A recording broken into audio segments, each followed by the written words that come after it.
Welcome back, and thank you for joining us for this special hour-long show, Navigating the Great Lakes, Life on the Lee A. Tregurtha. After spending over 37 hours on board the Lee A. Tregurtha, I didn't want to leave. Of our time on the ship, my videographer and I slept very little, a few 2-hour naps here and there. One night, closing our eyes for maybe 5 hours. There was so much to see, I did not want to miss a moment. We'll be talking with my videographer, DeLadurantaye, later in the program to get his perspective of the ship, documenting the crew and all we saw along our leg. I spent a lot of time just watching, often from a distance, the crew interacting, working, laughing, reminiscing of home, or detailing what their first stop off the boat would be. Steak and shake, cookie crumble, hanging with their families, taking a trip, completing house projects. They talked about any and everything. But when there was work to be done, they dove in. They pushed hard, focused on the task at hand. They cackled as one would yell, "Let's go, every day's a Monday," because time really is irrelevant. Remember the first lesson, Lee A. Tregurtha moves at her own pace. I'm not sure what I expected, but what I was a part of was so much more than I could have ever anticipated. And so it's time for our final leg. Waking up to a beautiful sunrise in the St. Mary's River as we move along Drummond Island and make the turn into Lake Huron, heading for the Mackinac Bridge. I wouldn't say it was a particularly extraordinary sunrise, and yet it was, for the simple fact that it was morning aboard the Lee A. Tregurtha. Navigating the St. Mary's River mostly happened overnight in the dark, so taking in the last stretch, well, I didn't want to miss it. A crew member navigated the Lee A at all times while on the river. There's no autopilot being used here to move through the narrow openings and around islands. This island is a familiar one, Drummond Island, and it marks a turning point for the freighter as it shifts out of the river and into Lake Huron. An easy, beautiful morning with much to look forward to. We're looking forward to more great weather while it lasts. Typically, once we get into the fall time of the season, we all know the winds are going to pick up, and so we're really enjoying the easy winds right now and the easy sailing, I guess you could call it. I'm just looking forward to getting to Burns Harbor without scratching the paint. And that's exactly what the day brought, a peaceful cruise. But it wasn't without a bit of excitement and awe. One of the highlights of taking this route from Marquette to Burns Harbor was the chance to go under the Mackinac Bridge. I was grateful. The sun was up, the weather was perfect, and the opportunity didn't miss us. We passed Mackinac Island, taking in the landmarks, the Grand Hotel easily visible, and we patiently waited for that moment as remarkable as I'd hoped. There are some days out here you'll see things that I've told my wife many a times, I'm like, I wish you could see what I'm seeing right now. There's some completely amazing things that nobody will ever see, and you can't even explain it to them. It was a perfect start to a long final stretch. We had 15 hours left to Burns Harbor. Lake Michigan was calm, quiet. In the distance, I noted the Sleeping Bear Dunes, a faint Chicago skyline.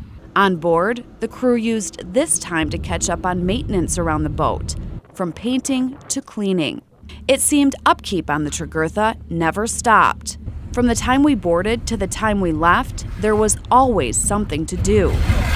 As the hours went on, the projects were cleaned up and preparations began to be made for our arrival to Burns Harbor. We'll get in there. The facility will have like a hopper, and we'll swing the boom over the hopper and unload iron ore. And then after that, what they do with it is actually somewhat of a mystery to me. They put it in a big furnace and they make a big slab out of it. The Lee A. Tregurtha is 826 feet long. It is one of 10 commercial vessels within the Interlake Steamship Company. Now picture this, over the course of the season, these ships cross the Great Lakes more than 500 times, stop at 50 different ports, and transport over 20 million tons of raw material. It's nearly effortless, the giant freighter docking in the harbor. The landscape here, very different from the Marquette shore we left. It's industrial, it's dirty, and today, the conveyor belt at the harbor needed to unload was being repaired. and so the crew of the Tregurtha would have to wait.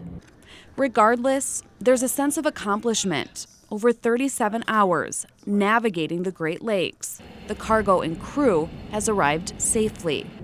They'll spend the next 10 to 12 hours here and then turn the Lee A around and head back to Marquette for another shipment.